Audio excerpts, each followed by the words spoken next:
준비가 좀 부족하더라도 좀 이해해 주시기 바랍니다. 3장 1절을 갖다가 같이 보는데요. 여기서 특이점이 한 가지 발견되고 있습니다. 자, 3장 1절 보라 주 만군의 여호와께서 예루살렘과 유다라고 되어져 있죠. 예루살렘과 유다라고 되어져 있습니다. 자, 이사야서 1장 1절을 같이 보도록 하겠습니다. 유다 왕 우시아와 요담과 아하스와 히스기야 시대에 아모스의 아들 이사야가 유다와 예루살렘에 관하여 본 계시라. 자, 앞뒤가 순서가 바뀌었죠. 여기에서는 유다와 예루살렘에 관하여 본 계시다라고 얘기하고 있습니다. 자, 2장 1절 같이 보도록 하겠습니다. 아모스의 아들 이사야가 받은 바 유다와 예루살렘에 관한 말씀이라. 이렇게 되어져 있죠. 근데 3장에 와가지고는 예루살렘과 유다라고 순서가 바뀌었어요. 자, 그 이유가 무엇일까? 한번 잠깐 생각해 본 것을 증거하도록 하겠습니다. 먼저 예루살렘을 중심으로 해서 남유다에는 예루살렘을 중심으로 해가지고 그 주변으로 해가지고 유다 백성들이 살고 있는 것입니다. 그러니까 예루살렘은 신의 도성이고 그 다음에 유다는 그 신의 도성의 백성들을 가리키는 것이죠. 그런데 3장 1절에서는 여지껏 계속적으로 그 모든 성경을 관주로 찾아보면요, 유다와 예루살렘이라는 말이 굉장히 많이 나와요. 근데 3장 1절에서만 유별나게 예루살렘과 유다라고 순서가 바뀌어진 걸 볼 수가 있습니다. 이것은 창세기 1장에 그 하늘들과 그 땅이라는 게 창세기 2장 4절에서 보면 하늘과 땅과 하늘로 변한 걸 알 수가 있습니다. 그것과 똑같은 이치라고 보여지는데, 예루살렘과 유다라고 얘기할 때와 유다와 예루살렘이라고 얘기할 때는 이것은 땅의 관점에서는 유다와 예루살렘이라고 얘기를 하고, 실제로 하나님이 땅의 백성들에게 선포하실 때는 예루살렘과 유다라고 하는 것을 볼 수가 있습니다. 자, 그 대표적인 것을 갖다가 왕하 21장 12절을 같이 찾아보도록 하겠습니다. 먼저 찾으신 분이 열왕기하 21장 12절. 열왕기하 21장 12절이요.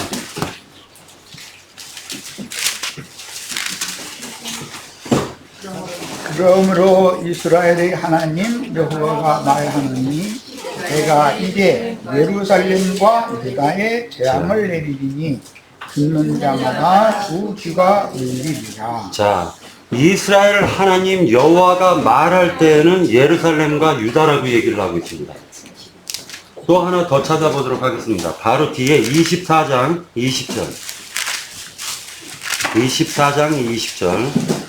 자, 제가 찾았으니까 읽겠습니다. 여호와께서 예루살렘과 유다를 진노하심이 그들을 그 앞에서 쫓아내실 때까지 이르렀더라. 자, 예루살렘과 유다가 나올 때는 여호와께서가 앞에 나온다라는 특징이 있다는 걸 우리가 발견할 수가 있습니다. 자, 그런데 유다와 예루살렘이라고 하는 건 땅의 관점이라고 했죠. 자, 그것은 역대하 20장 18절을 같이 찾아보도록 하겠습니다. 역대하 20장 18절이요. 여호사밧이 몸을 굽혀 얼굴을 땅에 대니 온 유다와 예루살렘 주민들도 여호와 앞에 엎드려 여호와께 경배하고. 자, 땅의 관점이죠. 땅의 관점에서는 유다가 앞에 나오고 예루살렘이 뒤에 나온다는 걸 알 수가 있습니다. 자, 이것은 한 가지 참고만 하시고요. 그 다음에 2절에 보면은 용사라는 말이 나오죠. 용사라는 말은 지도자를 얘기하고 있습니다. 군대 장관들을 의미하는 것으로 보여지고요. 전사라는 말은 군인들을 상징하고 있습니다.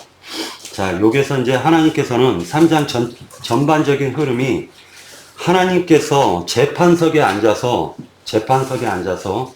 이스라엘 백성들을 갖다가 지금 심판하시는 내용인데, 그 죄목을 일일이 낱낱이 하나하나 다 드러내시는 과정들을 볼 수가 있어요. 그리고 그것을 심판하실 때에는 바벨론을 통해 가지고 이것을 집행하시겠다라는 게 선지자에게 계시로 알려주고 있는 것입니다. 그러다 보니까 재판관, 선지자라고 했는데, 이 여기서 재판관은 실질적으로 거짓된 재판관을 의미하겠죠. 용사라는 말은 성경에 많이 나오는데요, 하나님도 용사라고 하십니다. 전쟁이 능하신 하나님 하실 때 하나님을 가리켜서도 용사라는 표현을 쓰고 있습니다. 자, 선지자라고 얘기할 때는 거짓 선지자를 얘기하겠죠. 여기서는. 왜냐하면 죄인으로 끌려온 자들이 하나님 앞에 신문을 받는 것이기 때문에 재판석에 하나님이 앉아서 그들을 갖다 지금 신문하는 그런 모양이 그려지고 있는 것입니다. 13절 같이 보도록 하겠습니다. 13절. 여호와께서 변론하러 일어나시며 백성들을 심판하려고 서시도다. 이렇게 말하고 있기 때문에 이것은 이 형상이 어떤 모양이냐면은 판사가 재판하려고 죄인을 앞에 두고 재판하려고 앞으로 걸어 나오시는 모습을 형상화시킨 거예요. 자, 이사야서 1장을 갖다 보도록 하겠습니다. 1장 2절.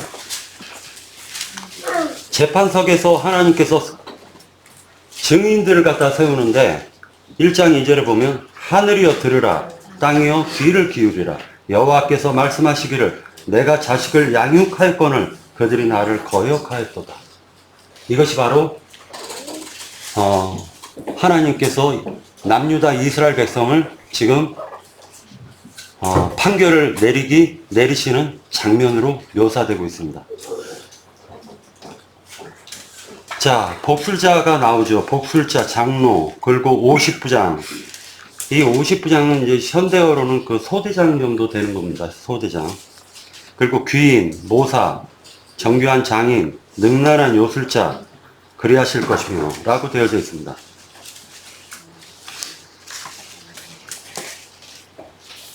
여기에서 복술자라는 자는 점쳐주는 사람을 얘기하는데, 능란한 요술자, 이것은 리히시라고 해가지고 속삭이다라는 의미가 있습니다. 이것을 갖다 요술자를 갖다가 계속적으로 이스라엘 백성들에게 속삭여가지고 타락의 길로 이끌어내는 그러한 자들을 요술자로 묘사했다라는 겁니다. 이들은 주문을 외우는 마술사라고도 합니다. 우리말 성경에서는 마술사, 요술쟁이라고 번역을 하고 있어요. 정교한 장인이라고 얘기할 때는 그들은 무기를 만드는 자들이 대부분이지만 실제로는 우상을 제조하는 자들이에요. 그러니까 정교한 장인들이 현대어로 얘기하면은 신학 박사들이라든지 유명한 목사들이 정교한 장인들이라고 볼 수가 있습니다. 자, 그 다음에 소년들 4절 갖다 보도록 할게요. 4절에 보면 그가 또 소년들을 그들의 고관으로 삼으셨다라고 얘기하고 있죠. 아이들이 그들을 다스리게 하시리니 라고 되어져 있습니다. 그런데 12절 같이 볼까요? 3장 12절. 내 백성을 학대하는 자는 아이요 다스리는 자는 여자들이라. 이렇게 얘기하고 있어요. 자, 근데 실제로 그때 당시에 음녀 이세벨이라든지 남유다에서는 아달랴가 통치한 적이 있죠. 그러니까 여자가 다스렸다라고 얘기하고 백성을 학대하는 자는 아이다라고 얘기를 하고 있어요. 이건 철부지들을 얘기하고 있는 것입니다. 대표적인 그 사람이 누구냐면요, 솔로몬의 아들 르호보암이 장로들, 어른들의 말을 듣지 아니하고 자기 친구들의 말을 듣고 나의 아버지는 채찍으로 너를 다스렸지만 나는 너희를 정갈의 꼬리로 다스리겠다 라고 얘기했죠. 그게 소년의 말을 들은 거죠. 그랬더니 북이스라엘 열지파가 나눠지게 된 계기가 거기에서 출발이 된 거예요. 자, 이 아이라는 것을 성경에서는 뭐라고 표현하고 있냐면은 실제로 이 아이가 나라를 통치하는 것은 무정부 상태를 얘기하는 거죠. 아이가 뭐를 알겠습니까? 그리고 이 아이가 나라를 통치한다는 건 자기 욕구대로 통치하는 것을 가리키겠죠. 욕구대로 통치하는 것. 기분 나쁘면, 기분 좋으면 아이는 기분에 따라서 들쑥날쑥하기 때문에 그 아이의 기분을 갖다 채우기 위해서 많은 사람들이 희생이 된다는 걸 볼 수가 있어요. 이 아이라는 말이 원래는 그 용사라는 말의 대표적인 의미가 이제 그 니므롯이라는 사람이 용사라고 되어져 있죠. 그런데 그 니므롯이 대표적인 실질적으로 그 성경에서는 그 니므롯을 네피림이라고 하지 않았지만 니므롯은 네피림을 상징하고 있는 거예요. 거인을 상징하고 있는 것입니다. 근데 그 반대되는 말로는 아이예요. 그래서 이것도 비슷해요. 네아림이라고 되어 있어요. 네아림. 근데 이 아이를 갖다가 곰곰이 생각을 해보니까 지금 세상에서 하나님이 보셨을 때, 하나님이 지금 심판하실 때, 심판석에 설 때에는 지금 세상 신학교를 배워가지고 나와서 자기가 개인적으로 예배당을 차려가지고 사람 한 사람 불러서 여자를 가리키는 그러한 형태가 보여지고 있고요. 그가 하나님께 계시받은 게 없기 때문에 아이가 아이를 다스리고 아이가 아이를 가리키는 것과 똑같이 지금 성경은 묘사하고 있더라는 거예요.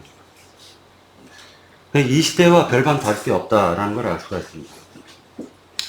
5절에 대해서는 카톨릭 성경을 좀 번역했는데 5절 백성이 서로 학대하며 각기 이웃을 잔해하며 아이가 노인에게 비천한 자가 존귀한 자에게 교만할 것이며 라고 했는데 이것은 공동번역 성경에서는 백성들은 서로가 서로를 저마다 제 이웃을 괴롭히고 젊은이가 노인에게 천민이 귀인에게 대들었다 이렇게 얘기를 하고 있습니다. 다시 얘기해서 아이가 정권을 잡으니까 여자가 왕이 되니까 결과적으로는 권위가 상실이 된 것을 얘기해 주고 있습니다. 무정부 상태, 하극상이 벌어지는 것을 얘기하고 있습니다. 서로가 서로를 괴롭힌다라고 얘기하고 있는데 이스라엘 나라는 한 배에서 나오는 한 형제라는 걸 알 수가 있습니다. 형제와 자매라는 걸 알 수가 있는데 그것은 하나의 예피적인 교회를 상징하고 있는 거예요. 그래서 이스라엘 나라는 지금 교회를 상징하는 구약의 교회를 상징하는 것을 표상으로 지금 보여주고 있는 것입니다.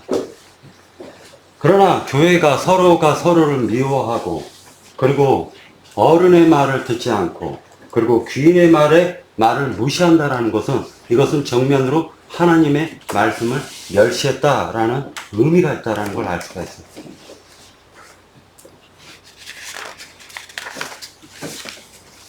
자, 6장으로 들어가겠습니다. 6장. 6절.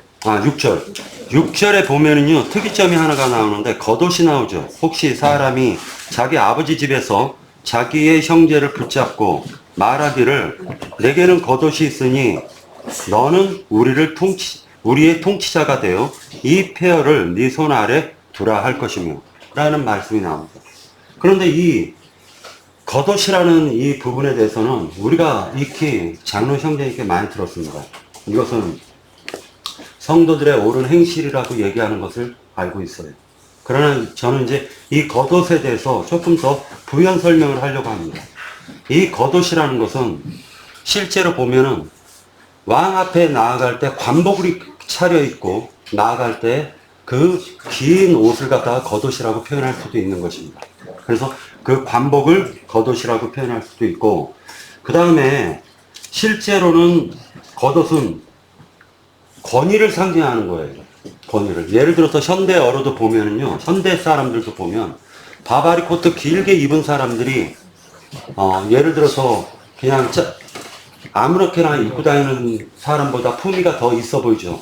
그러니까 겉옷은 그 사람의 권위와 지위를 상징할 수가 있다는 걸 알 수가 있습니다. 그리고 이 겉옷이라는 것은 겉옷이 있으니까 우리를 치료해 달라는 거예요. 겉옷이 있으니까 우리를 다스려 달라는 겁니다. 자, 그러니까 이 겉옷이라는 걸 우리가 알아야 되는데, 여기에서 보면은 이 겉옷이라는 건 잠깐만 요걸 한번 찾아서 볼게요. 마가복음 10장을 같이 한번 찾아보도록 하겠습니다. 마가복음 10장.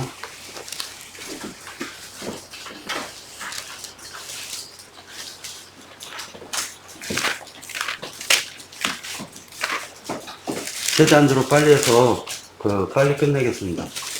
마가복음 10장 46절서부터 읽도록 하겠습니다.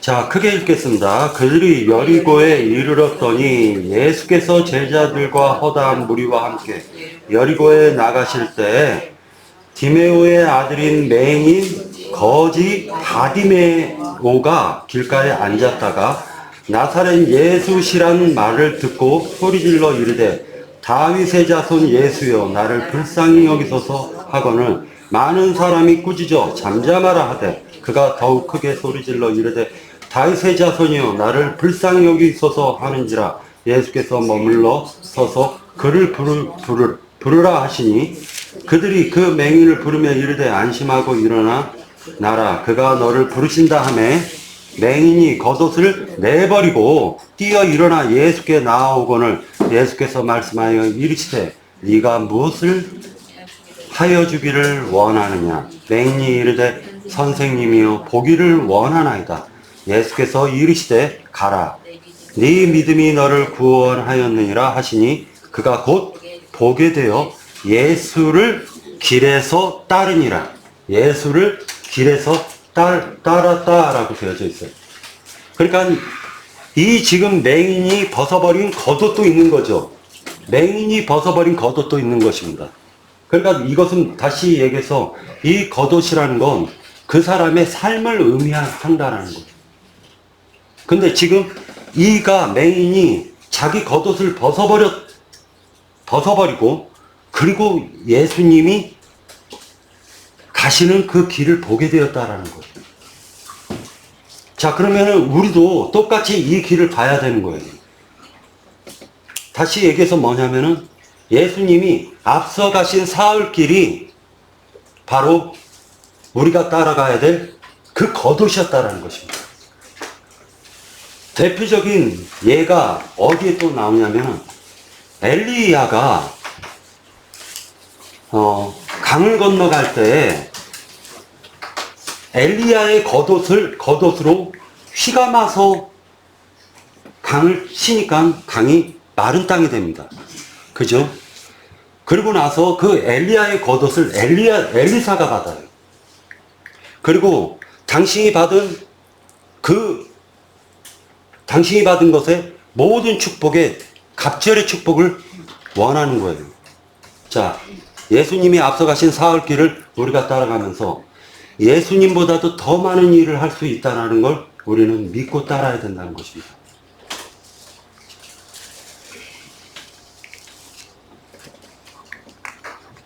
그 다음에 손 아래 두었다라고 얘기를 하고 있는데 이것은 대표적인 게 출애굽기 8장에서 보면은요.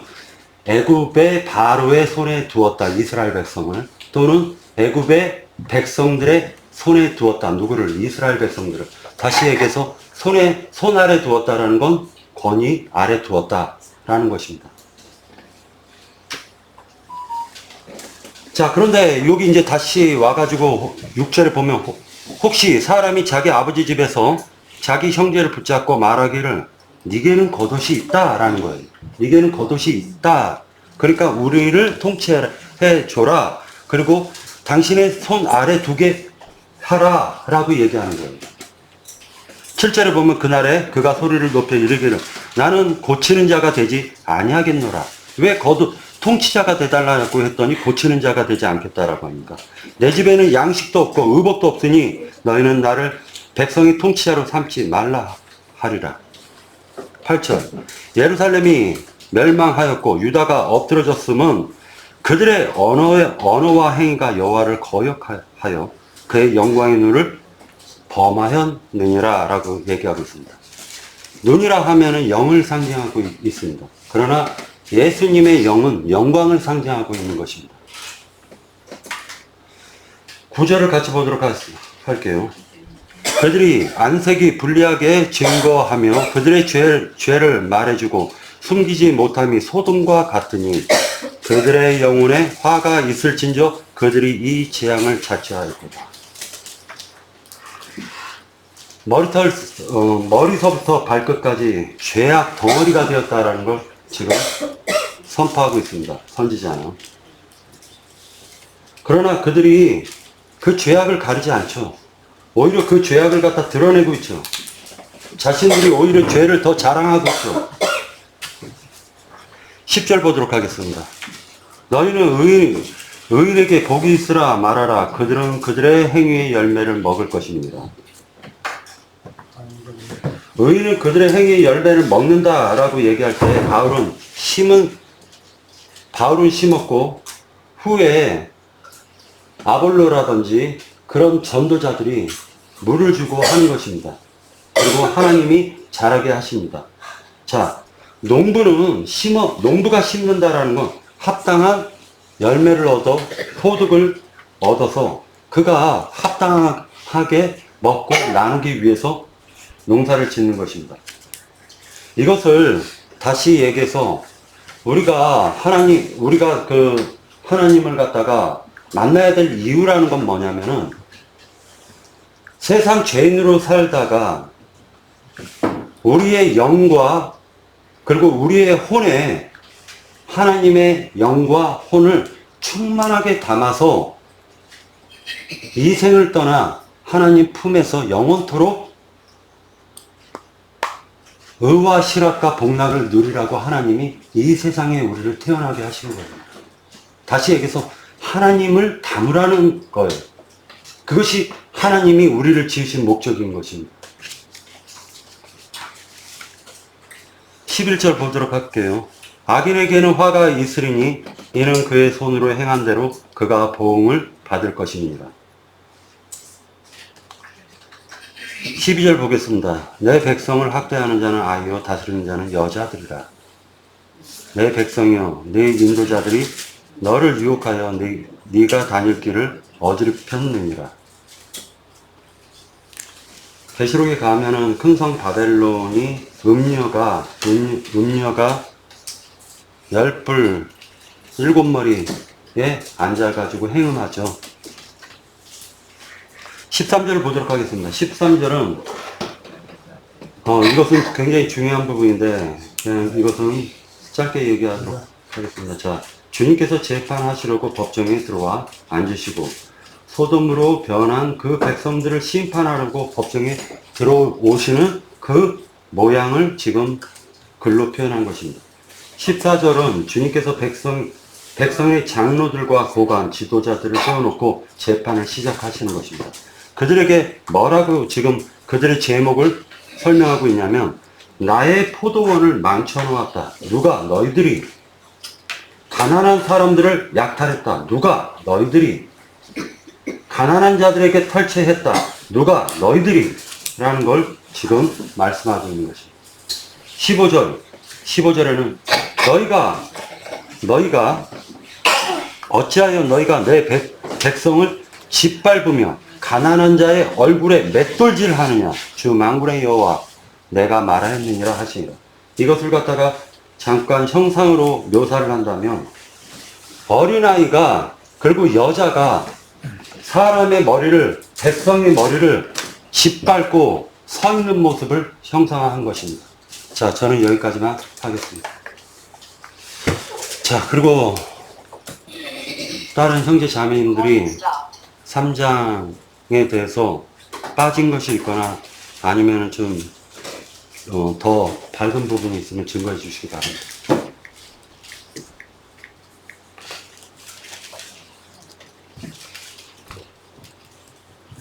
제가 좀 네.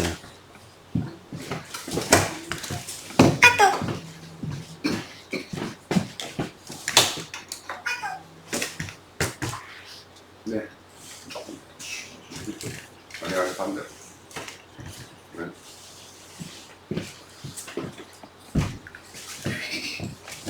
Recording in progress. 우선 그 이사야서 3장은 2장에서 이제 계속 이제 말씀을 들었는데 이어지는 것인데 그 22절, 2장 22절에 보는데 인생을 의지하지 말라 그의 호흡은 거인나니 쇠말 가치가 어디 있느냐 이렇게 해요.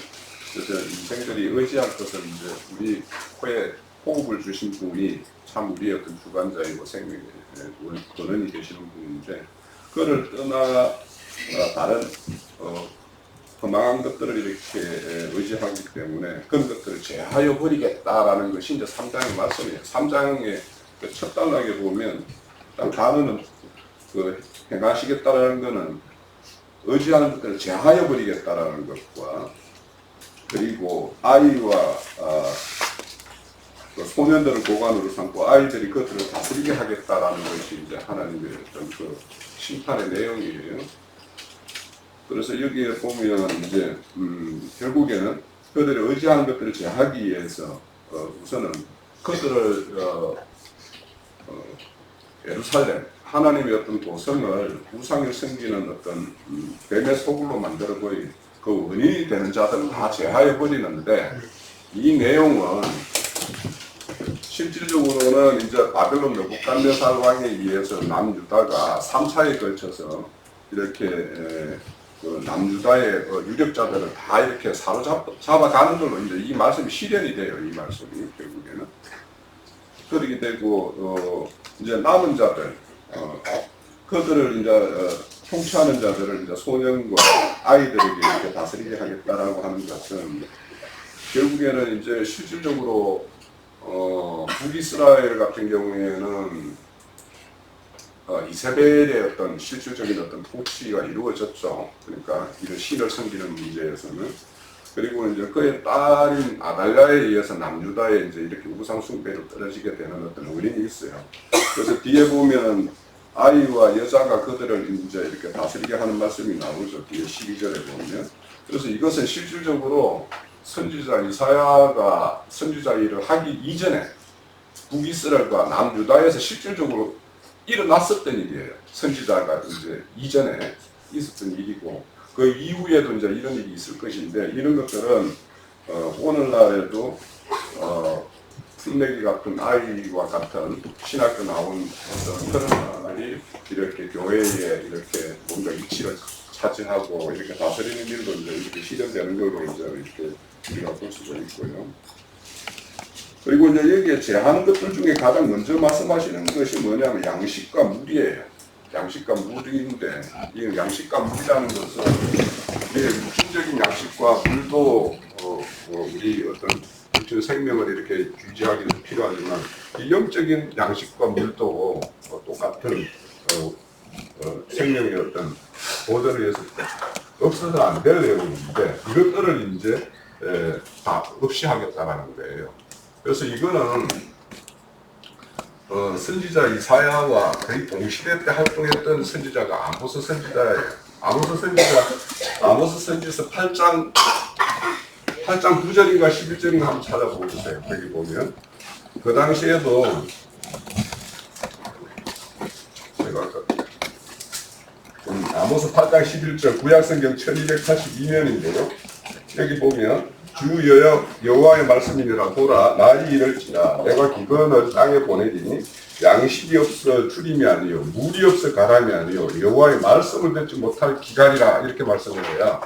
그러니까 실질적으로 참 하나님의 어떤 말씀을 듣지 못하고 거짓 선생들의 어떤 말을 들음으로 인해 가지고 우상으로 떨어져서 이런 어떤 하나님의 어떤 징계와 심판을 받게 되는 어떤 그 남유다에 대한 경고인데 그래서 이것이 이제 근본적으로 하나님으로부터 가장 큰 징계가 참 하나님의 말씀을 듣지 못하게 하는 그 이 기간 만들죠. 이것이 이제 참 하나님의 어떤 심판이죠.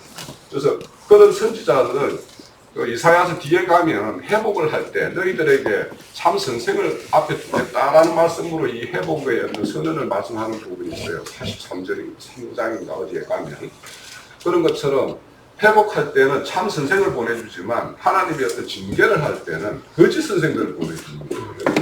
그래서 이런 어떤 그러니까 하나님이 거기에 간섭하지 않는다. 우리 창세기 6장에도 보면 육신된 사람들은 하나님이 떠나가는 데는 간섭하지 않겠다라는 거거든요. 그러면 그들이 좋은 대로, 그들이 원하는 대로 그냥 하는 대로 내버려 두겠다라는 거예요. 그래서 여기에 이어지는 말씀에 보면 이제 하나님의 어떤 징계를 받는 어떤 실상이 그대로 드러나는 것들이 이제 5절에부터 또 이렇게 말씀이 이어져요. 그래서 백성이 서로 학대하고 이웃을 잔해하고 아이가 노인에게 비천한 자가 존귀한 자에게 이렇게 교만하게 행한다는 것은 완전히 이게 순리로 이루어지는 세계가 아니고 영리로 이루어지는 세계가 되어져 가지고 완전히 이계 질서와 생명 질서가 완전히 파괴되는 그 상태로 그대로 내버려 두겠다라는 것이 하나님의 어떤 심판이 우리가 알 수가 있어요. 그리고 이제 여기 에루살렘과 유다라고 이렇게 표현됐는데 형제님이 유다와 에루살렘과 유다를 많이 비교를 하셨는데 앞에는 유다 온 전체가 다 하나님의 어떤 징계를 받을 만큼 타락에 따른 어떤 실상을 드러내는 것이고 지금은 뭐냐면 심판을 집행하는 것에 대한 말씀이에요. 이게 3장으로. 그래서 에루살렘과 유다로 이렇게 역정된 것은 형제님이 주신 말씀에 어떤 그런 의미도 있겠지만 하나님은 베드로전서 4장 17절 찾아보세요. 하나님은 심판을 할 때 어디서부터 심판을 하느냐? 하나님이 지금부터 심판을 한다고 그랬습니다. 그래서 뭐냐면 심판은 에루살렘부터 시작을 해서 온 유다까지 다 온 전역을 다 심판하시겠다는 말씀의 어떤 선언이라고 우리가 볼 수가 있어요. 그런데 왜 온 유다까지 다 심판을 하느냐?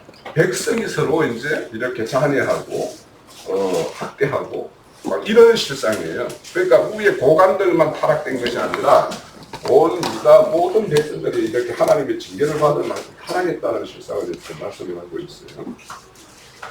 그래서 이제 그런 어떤 실상인데 하나님께서 이제 이들이 향후에 심판 과정에서 있을 동안의 어떤 일들이 이제 그 도시라는 것은 겉옷도 이제 챙겨 입지 못한 사람들이 있죠.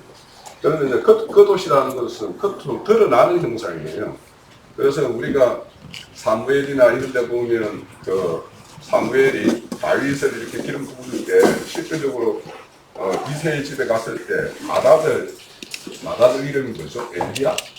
엘리압인가? 그거 보니까 참 준수하고 해서 이를 왕으로 어떤 기름 부음에 합당하다라고 기름 부으라고 그럴 때 하나님이 그걸 막으셨죠.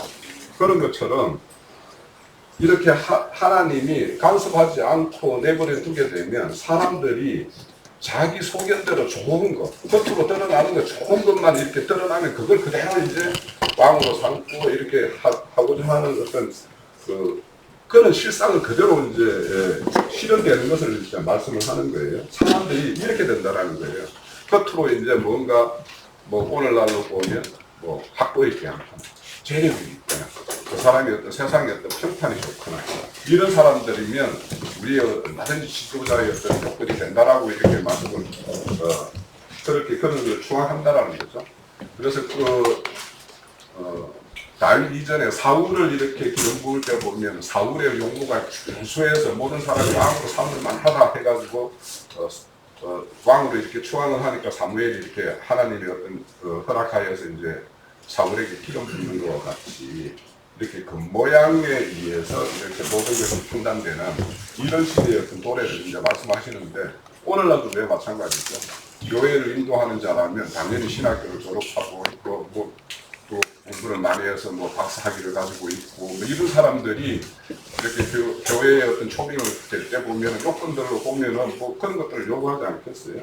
그런 시대의 어떤 도래를 이렇게 모든 사람들이 그런 어떤 판단 기준을 가지고 있는 그런 상태가 된다라는 거예요. 그래서 이제 비천한 자와 존귀한 자를 구분하지 못하고 진짜 존귀가 뭐고 비천이 뭔지를 구분하는 이런 상황을 말씀하시죠. 그리고 이제 뒤에 쭉 이어지는데 보면 학대하는 자는 아이요 다스리는 자는 여자다. 이거는 이제 실질적으로 이사야 선지자가 이제 남유다에서 있었던 일로 보면 아달랴의 아들 아하시아 왕이죠.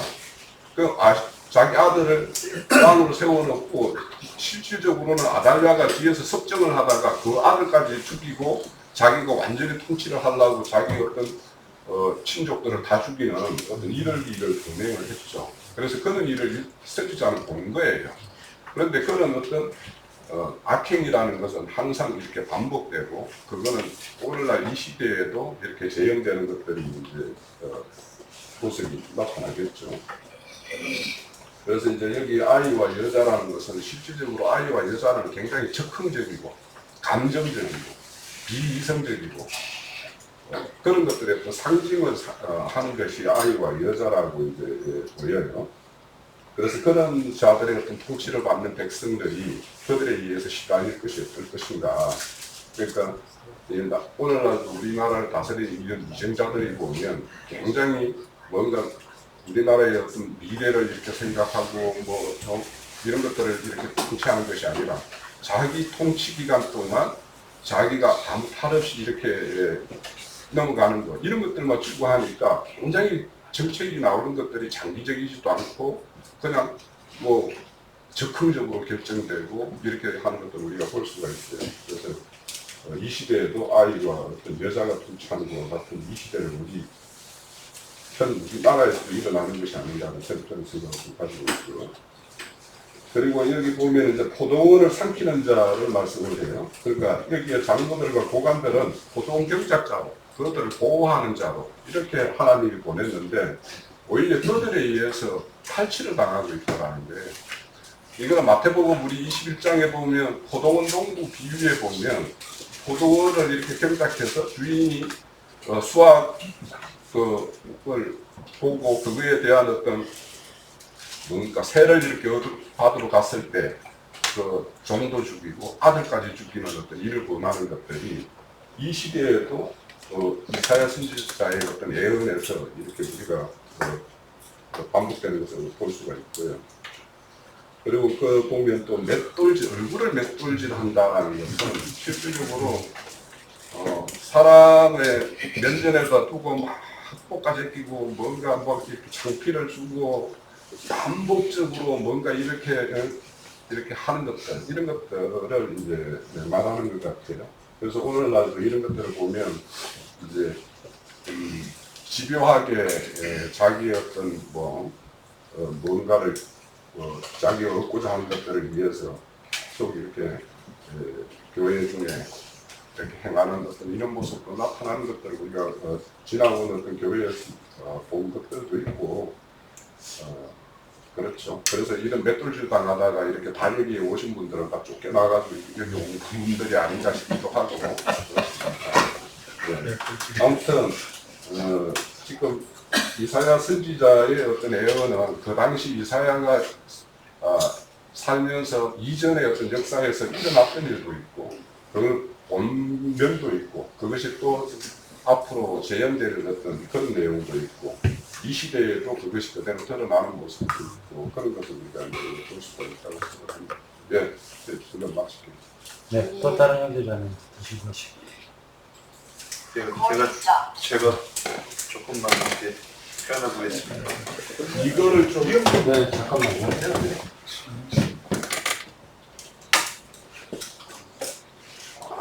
여기 필요 없이. 네, 됐습니다. 예. 3장 1절에 보면 그 여호와께서 예루살렘과 유다가 의뢰하며 의지하는 것을 제하여 버리시되 곧 그가 의지하는 모든 것에 대해서 이제 이렇게 쭉 말씀하시는데 이게 왜 여기까지 오는가 한번 우선 먼저 보고 싶고요. 제가 예전에 그 예배당에 다니면서 이사야서를 이사야서뿐 아니라 이걸 읽으면서 이게 나하고 뭔 상관이 있는지 하나도 모르는 거예요. 그래서 읽으면서 이런 걸 읽으면 그 이제 의문이 생기는 거예요. 이스라엘 사람들은 왜 조상 대대로 하나님을 섬긴다고 하는데 왜 하나님을 똑바로 섬기지 못하고 그 모든 세대가 하나님을 분노하게 하시는가? 이제 이렇게 생각할 때 나는 어떤 사람인가? 나는 참 이걸 알아듣고 나는 저들과 다르다 이 관점에서 보는 거였었어요. 그래서 사사기를 보면 막 열이 받았어요. 이렇게 그 순종이 안 되고 하나님의 말귀를 못 알아듣는 어리석은 백성이 있을까? 이런 생각을 해가면서 그러면서 항상 나는 의인이었어요. 나는 하나님 편, 하나님 말씀하시면 다 이해가 되는 사람이었다. 이런 관점을 가지고 봤어요. 그런데 이스라엘 백성들도 이사야서 1장에 보면